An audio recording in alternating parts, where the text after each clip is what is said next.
Romanos capítulo 1, hoje nós vamos, irmãos, iniciar uma nova série. Nós não concluímos ainda a série em Atos, mas eu vou dar aula sobre Romanos no seminário. Eu precisava revisar os meus sermões em Romanos, aí vamos unir o útil ao agradável. Vou revisar aqui as minhas aulas e nós vamos compartilhar as mensagens com os irmãos aqui, amém? Iniciando com Romanos capítulo 1, nós vamos fazer a leitura da palavra do Senhor, do verso 1 ao verso 7, e depois nós continuamos, amém?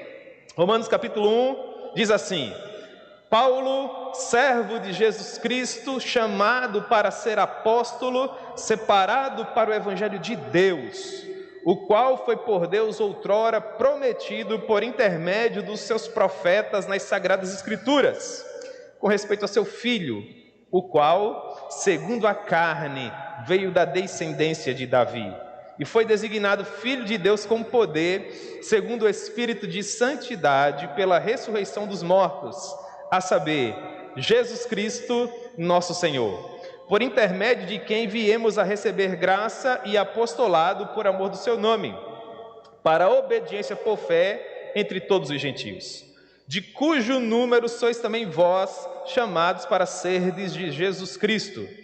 A todos os amados de Deus que estáis em Roma, chamado para serdes santos, graça a vós outros e paz, da parte de Deus, nosso Pai, e do Senhor Jesus Cristo. Que Deus propõe a sua palavra ao nosso coração. Vamos orar, irmãos, em nome de Jesus. Senhor, nós amamos o Senhor e é com muita alegria que nós estamos em tua casa. Sê misericordioso para conosco e fala com cada um de nós de uma maneira simples, de uma maneira objetiva, para que todos possamos compreender aquilo que o Senhor quis nos ensinar com esse texto maravilhoso que nós estaremos estudando hoje à noite. Em nome de Jesus, amém. Muito bem, irmãos, o versículo inicial nos diz quem foi que escreveu esse documento, todos nós o sabemos. A epístola aos Romanos foi escrita pelo apóstolo Paulo.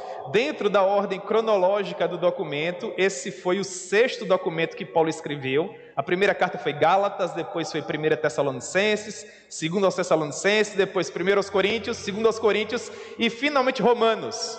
Quando foi que Paulo escreveu essa carta? No final da sua terceira viagem missionária, Atos capítulo 20. Vocês conhecem muito bem a terceira viagem missionária. Paulo, por cerca de 3 anos, esteve pregando o evangelho na cidade de Éfeso, e a partir de Éfeso, toda a Ásia Menor ouviu o evangelho, de modo que quando ele finalmente deixou a cidade de Éfeso, procurando reconciliar-se com a cidade de Corinto, história de Corinto vocês conhecem muito bem. Paulo escreveu pelo menos 4 cartas para aquela igreja. A última carta que Paulo escreveu foi a nossa segunda aos Coríntios. Ele estava procurando resolver aquela série de problemas que eram inerentes àquela comunidade, e quando ele finalmente resolveu aquela pendência, ele preferiu fazer uma última visita a Corinto. Paulo nos diz que ele se demorou por cerca de 3 meses ali. Então, quando você lê Lucas, ou melhor, Atos, capítulo 20, versículo 3, está escrito que após aquelas coisas, ou seja, aquela celeuma envolvendo a igreja de Corinto, Paulo se demorou por cerca de 3 meses na região da Grécia. Foi justamente durante aqueles 3 meses de Atos, capítulo 20, versículo 3, que os nossos doutrinadores dizem que ele escreveu esse documento maravilhoso, final da terceira viagem missionária. Em que momento histórico? Quem sabe 57, quando muito 58 depois de Cristo.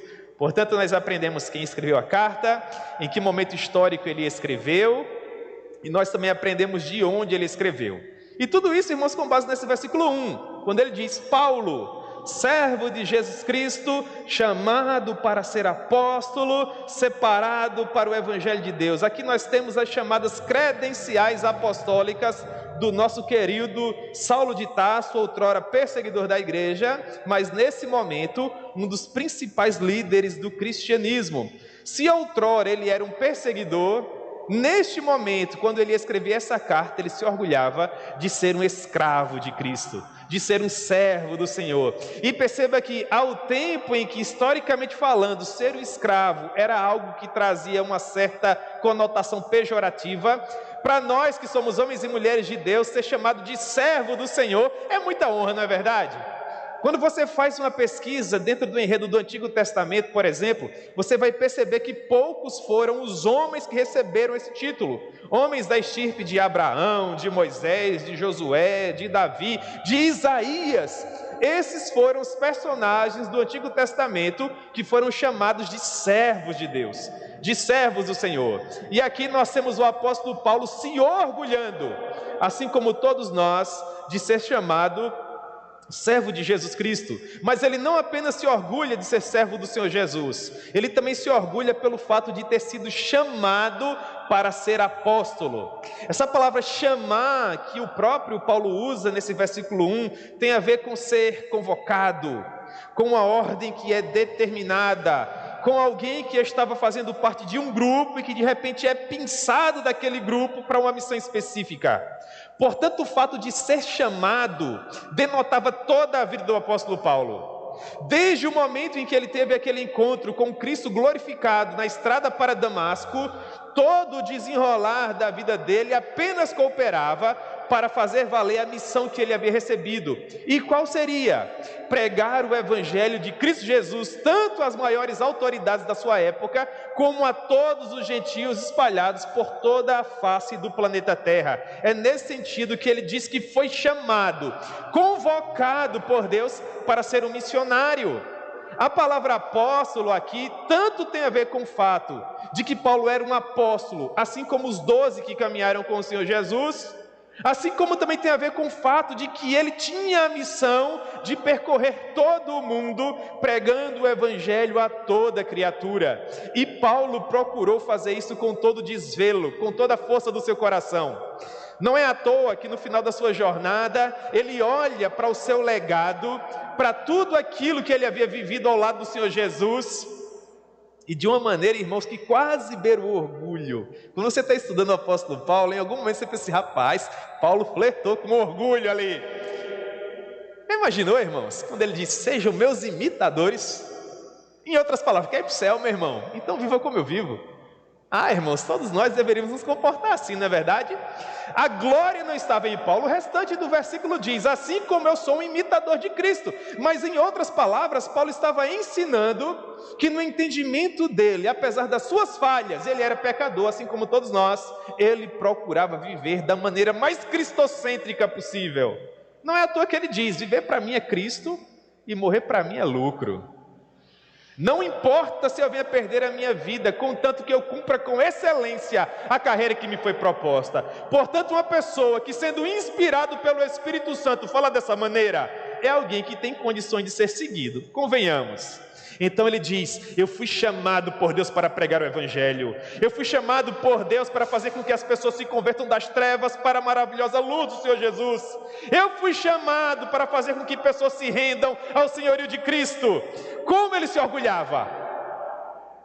Quando ele está escrevendo a Timóteo, lá no capítulo 1, ele diz assim, sou grato para com aquele que me fortaleceu, Cristo Jesus, que me considerou fiel, designando-me para o ministério.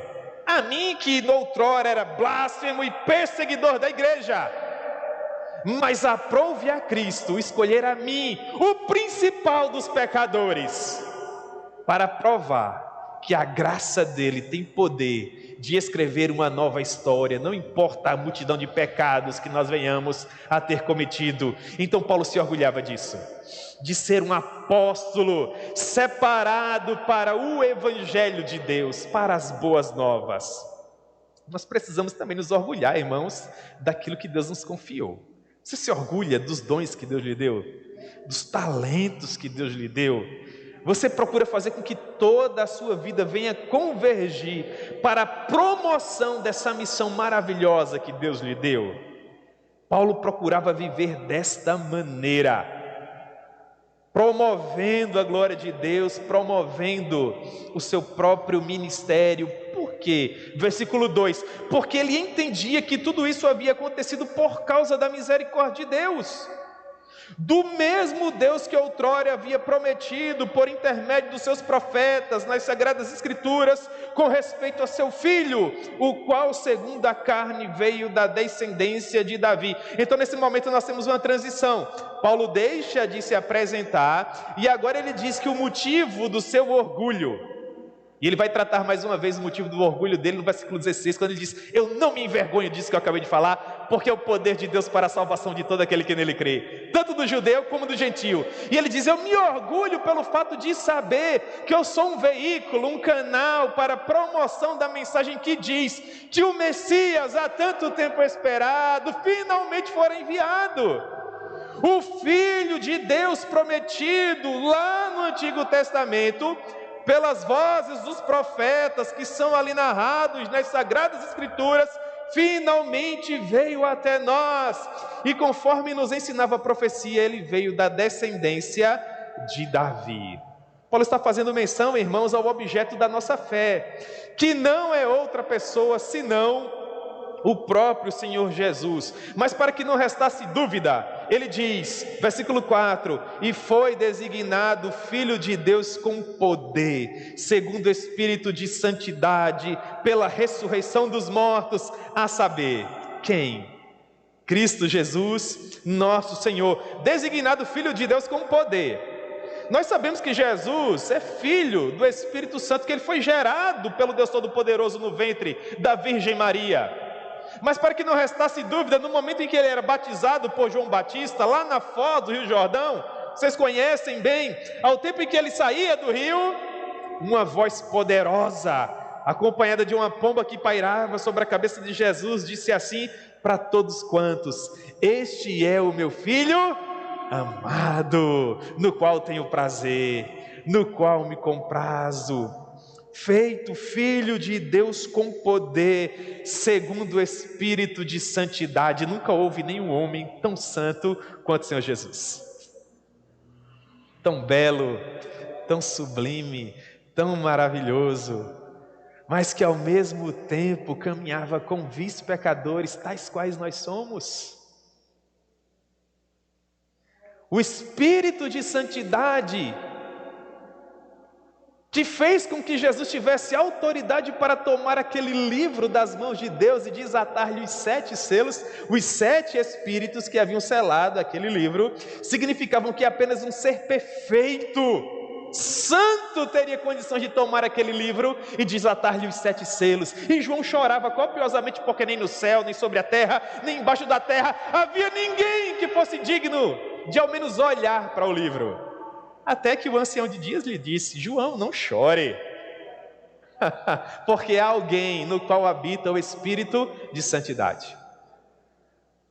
Não chore, porque o leão da tribo de Judá, a raiz de Jessé, venceu para abrir o livro e para desatar cada um dos seus 7 selos. Por quê? Porque ele foi morto, Paulo diz, pela ressurreição dos mortos, porque ele foi morto, mas agora vive, e vive pelos séculos dos séculos. E João diz no Apocalipse que ele olhou para trás e viu um que, por meio do seu semblante, tinha aspecto de que havia morrido, mas que agora vivia. Aquele, irmãos, que ressuscitou ao 3º dia, naquele glorioso domingo pela manhã, para nos perdoar de todos os nossos pecados e para nos garantir uma eternidade ao lado dele, esse Jesus Todo-Poderoso. Então agora eu pergunto a vocês: esse Deus é digno de ser louvado?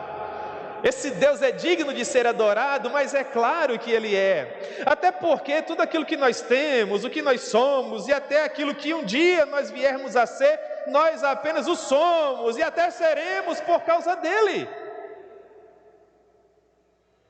porque tudo é por Ele, por meio dEle e para Ele. Se Ele retirar de nós a voz que nos deu para pregarmos o Evangelho, nós não seremos mais nada.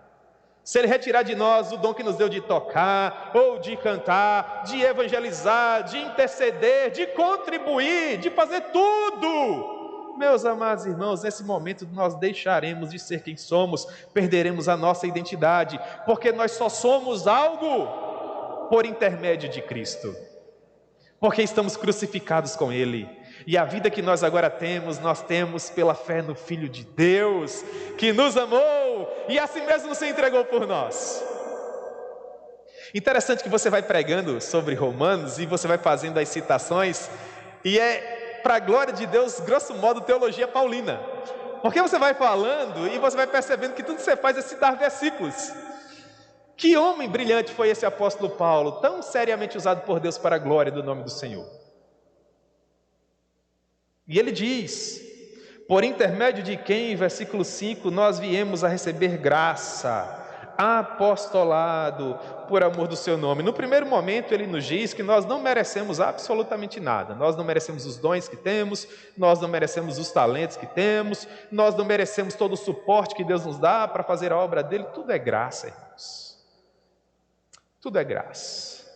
Ele diz, foi por meio dele que nós recebemos esse favor imerecido, mas também recebemos o nosso apostolado, ou seja, a missão que permite que nós venhamos a permanecer vivos sobre a face da terra. O que Paulo nos ensina com o versículo 5? Que nós não estamos passeando na cidade de Campina Grande. Nós não estamos aqui, irmãos, como turistas. Pelo contrário, nós só permanecemos vivos caminhando aí pelas estradas, pelas ruas asfaltadas de Campina Grande, porque ainda há um propósito para as nossas vidas, há um apostolado para nós. Não apostolado no que diz respeito aos 12 que caminharam com Jesus, ou depois o Matias, que foi escolhido após a morte do Judas, ou finalmente o apóstolo Paulo, que era tão apóstolo quanto os demais. Mas quando eu falo de apostolado, eu falo de missão, eu falo de sacerdócio, eu falo de chamado, de vocação. Portanto, entenda que nas entrelinhas disso que eu estou falando para vocês com base nessa palavra contida no versículo 5, que é uma razão de ser para nós permanecermos aqui. Nós não permanecemos vivos na cidade de Campina Grande porque ainda não compramos aquele carro e precisamos comprar, ou porque não concluímos aquela reforma e precisamos concluir, ou porque os nossos filhos não galgaram aqueles objetivos e eles ainda vão galgar, de modo que nós devemos permanecer vivos para que isso aconteça. Não, meus irmãos! Nós permanecemos vivos porque Deus ainda precisa de nós, porque há algo a ser realizado por meio das nossas vidas. Mas não tenha dúvida, no momento que essa missão se exaurir, no momento que essa missão chegar ao fim, tudo que você vai poder fazer é dizer: combati um bom combate, completei a carreira, acabou-se a missão e guardei a fé. Você vai voltar para casa, meu irmão, alegre-se nisso. Ou finalmente Jesus permitirá que a última trombeta soe e Ele voltará para nos buscar. Mas enquanto houver um apostolado sobre as nossas vidas, por amor do nome dEle, nós obedeceremos por meio da fé e seremos instrumentos do Senhor onde quer que Ele venha nos enviar. Portanto, trabalhe enquanto é dia, arregace as mangas, faça o que você tem que fazer para a maior glória de Deus, faça valer a pena a oportunidade que Ele tem dado de viver para a glória do nome dEle. É exatamente isso que Paulo nos ensina no versículo 6. Perceba, ele começa falando a respeito dele próprio, do chamado que ele recebeu, do sacerdócio que lhe foi confiado, da maneira maravilhosa como ele foi separado. Depois ele diz que tudo isso é por causa de Jesus, e que em Jesus tudo aquilo estava acontecendo. E depois ele ataca esses dois pontos: a graça, esse favor imerecido, que faz com que Deus use o Silva, o Santos, o Barbosa, o Nascimento, o Lopes. Ele diz que isso tem a ver com o apostolado, com a missão que nós recebemos. Agora olhe para o versículo 6, como o versículo 6 nos nivela a todos. Paulo diz assim: de cujo número sois também vós. Respeitadas as devidas proporções, irmãos, todos nós temos a sublime missão de responder a quem quer que seja qual a razão da esperança que há em nós. Esse é o nosso apostolado. Por meio da graça isso nos é devido.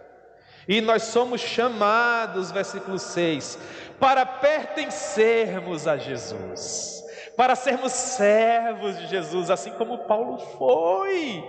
Portanto, eu gostaria de implorar a vocês que vocês tivessem a ambição santa, genuína, de viver para Jesus assim como Paulo viveu. É lógico que amanhã, quando o sol raiar, você vai tomar café e vai sair para o seu trabalho. Eu também. Mas nós precisamos ter essa santa expectativa no nosso coração, de que tudo que vier às nossas mãos para fazermos, nós devemos fazer para a glória de Deus. Nós não devemos nos esquecer que o trabalho que Deus nos deu, que o curso superior que Ele tem nos dado, ou tudo mais que nós viermos a fazer, são meros acessórios, que nos ajudam a fazer aquilo que de fato tem importância, que é glorificar a Deus. Você não vive para trabalhar onde trabalha, ou para estudar onde estuda, ou para conviver com quem convive. Você vive para a glória de Deus. O trabalho que Deus te deu é para te oferecer suporte para que você viva para a glória de Deus. A universidade que Deus te permite frequentar, Ele te permite frequentar para te dar suporte para que você viva para a glória de Deus. E tudo mais que você vier a fazer, Ele só te permite fazer para te dar suporte, para viver para a glória dEle. É isso que Paulo nos ensina. E ele diz que essa também é a missão da igreja de Roma. Paulo nunca colocou os pés ali. Na verdade, ele está escrevendo essa carta, nós vamos aprender daqui a pouco, porque quer ir até lá. Mas mesmo nunca tendo visitado a igreja de Roma pessoalmente, ele diz no versículo 7, a todos os amados de Deus que estão em Roma, a palavra chamado vai aparecer mais uma vez. Você pode contar quantas vezes essa palavra vai aparecer? 3 vezes. A primeira para falar do chamado específico de Paulo, uma segunda para falar do nosso chamado, que eu acabei de explicar, e agora ele inclui a igreja de Roma, que é o objeto da carta. Ele diz, chamados para serdes santos, crentes, cheios com o Espírito Santo, missionários, graça a vós outros e paz, da parte de Deus nosso Pai e do Senhor Jesus Cristo. Quantas lições preciosas nós aprendemos aqui. Mas o apóstolo Paulo avança. Ele diz agora no versículo 8, versículo que trata do amor de Paulo pelos cristãos romanos, pelo amor que ele tinha pela obra missionária. Ele diz assim, explicando o motivo pelo qual ele escreveu esse documento, né? A princípio eu falei a respeito do autor, que foi Paulo, da data, provavelmente os anos 57, 58 depois de Cristo. Falei de onde ele estava quando escreveu, muito provavelmente lá da cidade de Corinto, aqueles 3 meses que ele passou descansando ali nos Balcãs europeus, né? É a região mais cara do globo terrestre atual, viu, irmãos? Foram 3 meses assim aprazíveis, num local muito bonito, se bem que haviam pessoas que queriam matar o apóstolo Paulo. Não é à toa que Deus falou assim para ele, ó Paulo, não volta pela região de Troade não, que as pessoas não querem te matar ali, né? Volta pelo mar. E Paulo, sim senhor, lógico, né, irmãos? Pois é. Paulo diz assim no versículo 8, explicando por que ele escreveu a carta, primeiramente dou graças a meu Deus, por meio de Jesus Cristo, no tocante a todos vós, porque em todo o mundo é proclamada a vossa fé. Paulo está agradecendo a Deus, Paulo está oferecendo essa carta em ações de graças, nesse versículo 8, porque por onde ele passa, desde Jerusalém até o Ilírico, desde Jerusalém até a Acaia, todo o mundo ao Oriente, por onde Paulo havia passado, segundo ele está nos dizendo, as pessoas falavam do amor da igreja de Roma. Paulo diz, eu agradeço a Deus através de Jesus, porque por onde eu passo, as pessoas falam bem da fé de vocês. Que coisa maravilhosa!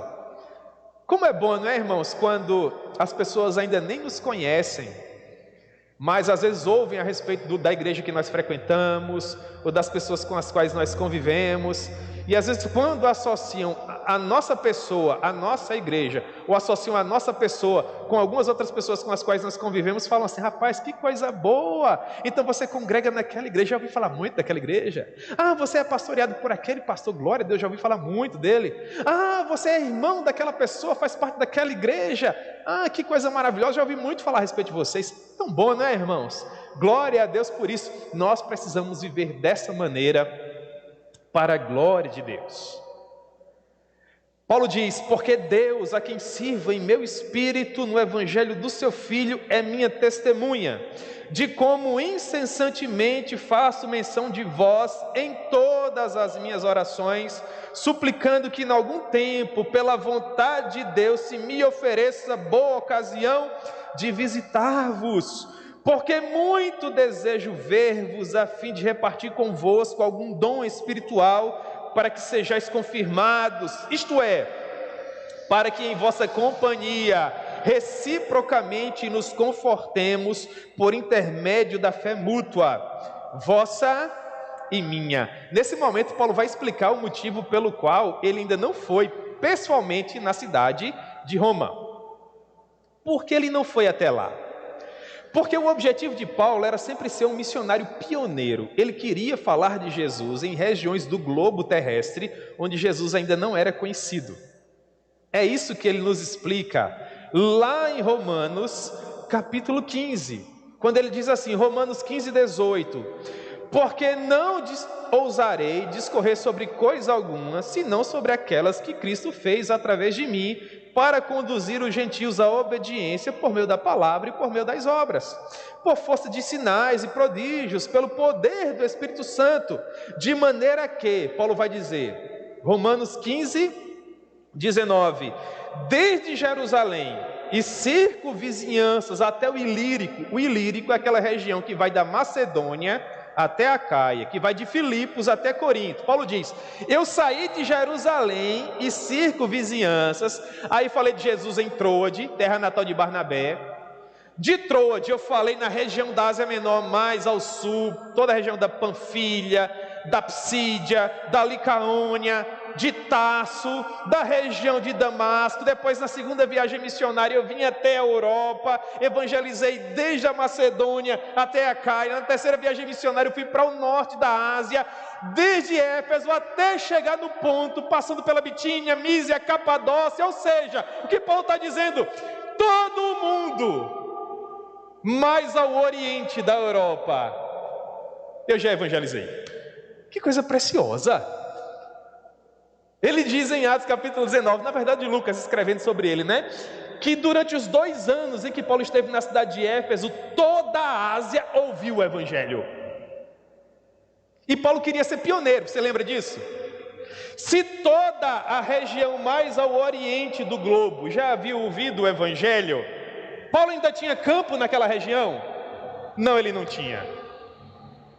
É por isso que em Romanos capítulo 15, versículo 20, ele diz, esforçando-me deste modo por pregar o Evangelho, não onde Cristo já foi pregado, para não edificar sobre fundamento alheio, porque está escrito, hão de vê-lo aqueles que ainda não tiveram notícia dele, e aprender dele aqueles que nunca ouviram ao seu respeito. A partir de Corinto, Paulo olha para toda aquela região, desde Jerusalém até aquela região da Europa que ele já havia evangelizado, e Paulo diz assim, toda essa região já foi alcançada. Eu não tenho mais campo de atuação aqui. Eu tenho que agora encontrar novas regiões para falar de Jesus. Nós precisamos dessa expectativa em nosso coração, irmãos. Nós não podemos vir à casa do Senhor culto após culto sem qualquer expectativa, sem estarmos ávidos por coisas extraordinárias. Paulo queria novas aventuras. Paulo podia, a partir desse momento da vida dele, viver com base em tudo que ele já havia conquistado, sim ou não? Ele era um grande teólogo, o missionário mais famoso da época, a pessoa mais festejada da segunda metade, da segunda década depois de Cristo. Mas Paulo queria mais, novas experiências com o Senhor. Aí ele diz para a igreja de Roma, porque é que ainda nunca tinha tido a oportunidade de ir lá, porque estava evangelizando aquela região. Mas ele diz, o Deus a quem eu sirvo no meu espírito é minha testemunha, como eu sempre estive orando por vocês, versículo 9. Em todas as minhas orações, quando ele está dizendo o rol dos sofrimentos dele, em 2 Coríntios capítulo 11, levei 5 quarentenas de chibatadas, menos uma noite, um dia, passei na voragem do mar, vocês lembram, não é? Ele diz, ao que pesa sobre mim o cuidado com todas as igrejas. Ele diz, eu nunca estive aí pessoalmente, mas o meu Deus, a quem eu sirvo no meu espírito, é minha testemunha. Que coisa linda! que eu nunca deixei de interceder por vós em todas as minhas orações, todo dia. Tem misericórdia de Roma, tem misericórdia da igreja da capital, Senhor. E ele diz: porque eu muito desejo ver vocês, versículo 11, para repartir com vocês algum dom espiritual, para que vocês viessem a ser confirmados, para que nós viéssemos, versículo 12, a ser reciprocamente confortados, por meio da fé mútua, vossa e minha. Mas como eu tinha essa missão de evangelizar, onde Jesus ainda não era conhecido, eu não pude ir. Mas agora a coisa mudou. Aí ele diz em Romanos capítulo 15, versículo 22, Romanos capítulo 15, do verso 18 até o verso 24, explica Romanos do verso 8 até o verso 15 do capítulo 1. São textos correlatos, ok? Aí Paulo diz assim, em Romanos 15, 22, essa foi a razão, Romanos 15, 22, essa foi a razão porque muitas vezes eu me senti impedido de ir até vocês, mas agora, versículo 23 do capítulo 15, como eu não tenho mais campo de atividade nessa região, e pelo fato de há muito tempo eu sentir o desejo de visitar vocês, eu penso em visitá-los quando eu estiver a caminho da Espanha. Aí Paulo está unindo o útil ao agradável, e esse é o motivo principal que fez ele escrever essa carta chamada Epístola de Paulo aos Romanos. Por quê? Paulo estava em Corinto, já tinha evangelizado todo o Oriente do mundo, e a região do globo que ainda não tinha sido alcançada seria a nossa atual Península Ibérica, a Espanha. Você lembra do profeta Jonas? Jonas não queria fugir de Deus. Se você quer fugir de Deus, você tem que ir para o lugar mais longe da face da terra, não é? Eu estou só explicando que ninguém consegue fugir de Deus. Aí Jonas pensou assim, qual é a região mais longe do mundo onde Deus não vai me achar? Ele pensou assim, a Espanha. Atravessar 4 mares para chegar lá, seria Tarsis da antiguidade. Era para lá que Jonas queria ir. E Paulo agora queria, só que por bons motivos. Só que Paulo não tinha grana. E aí ele escreve essa carta. Para quê? Para pedir uma ajuda missionária. Para dizer assim, irmãos, eu tenho condição de chegar até Roma. Só que eu quero ir até a Espanha para falar de Jesus ali. O que vocês acham de investir na minha vida? Ele diz assim no versículo 24 do capítulo 15, penso em fazê-lo quando em viagem para a Espanha, pois espero que de passagem estarei convosco e que para lá vocês me enviem. Depois de haver primeiro desfrutado um pouco da vossa companhia. Só que, convenhamos, escrever uma carta para uma igreja que você nunca colocou os pés lá, só para pedir dinheiro, irmãos, poderia meio que cair deselegante, não é verdade? Aí Paulo disse assim, já no primeiro capítulo, entendam que o meu objetivo é repartir também com vocês algum dom espiritual, versículo 11.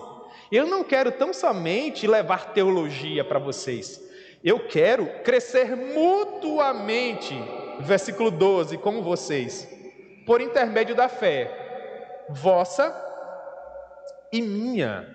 Versículo 13, porque não quero, irmãos, que ignoreis, que muitas vezes me propus a ir ter convosco, no que tenho sido impedido até agora. A região daquele que ele procurava evangelizar não tinha sido evangelizada ainda, para conseguir igualmente entre vós algum fruto, como também entre os gentios. Sabe o que é que Paulo está dizendo aqui? Que ele não podia escrever essa carta só para pedir dinheiro. Os irmãos podiam ficar chateados. Aí Paulo pensa assim, eu tenho que repartir algum fruto com esse povo.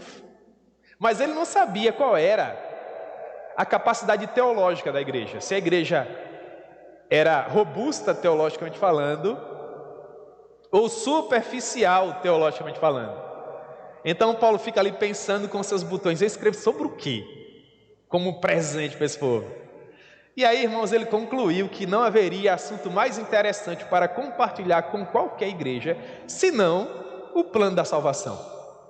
E é justamente o que ele escreve aqui em Romanos, a partir do versículo 16 do capítulo 1. E é para defender a mensagem que ele estava prestes a compartilhar com a igreja a partir do versículo 16, que no versículo 14 ele diz assim: pois sou devedor, tanto a gregos como a bárbaros, tanto a sábios como a ignorantes. Por isso, quanto está em mim, ou seja, naquilo que estiver ao meu alcance, naquilo que estiver sob as minhas responsabilidades, estou pronto a anunciar o quê? O Evangelho. Também a vós outros em Roma. E a partir do versículo 16 ele começa a anunciar o Evangelho. E ele faz isso com tanta convicção, mas com tanta convicção que ele já começa dizendo assim: pois eu não me envergonho da mensagem que eu estou prestes a compartilhar com vocês. Eu não me envergonho do Evangelho que tem sido a minha vida. Lembra do versículo 1? Ele foi separado para quê? Para pregar o Evangelho. Paulo vivia para quê? Para o Evangelho. Ele estava disposto a morrer pelo quê? Pelo Evangelho. Ele já tinha provado isso várias vezes.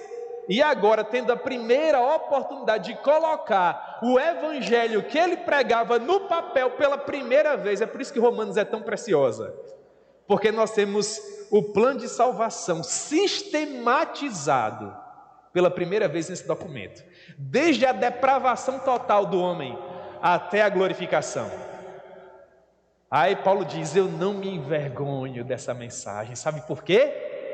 Porque ela é o poder de Deus para a salvação de todo aquele que nele crê. Primeiro do judeu, mas também do gentio. Visto que a justiça de Deus se revela no evangelho de fé em fé, como está escrito: mas o justo viverá por fé. E aí ele introduz aquele que vai ser o assunto da nossa próxima pregação aqui. Amém? Muito bem. O próximo passo é bem simples. Vocês concordam comigo que Paulo já chamou a atenção da igreja de Roma? Mas meu Deus, que mensagem é essa que esse homem vai proclamar? Ele não se envergonha dela, é a salvação tanto de judeu como de gentio. O povo já ficou de orelha em pé.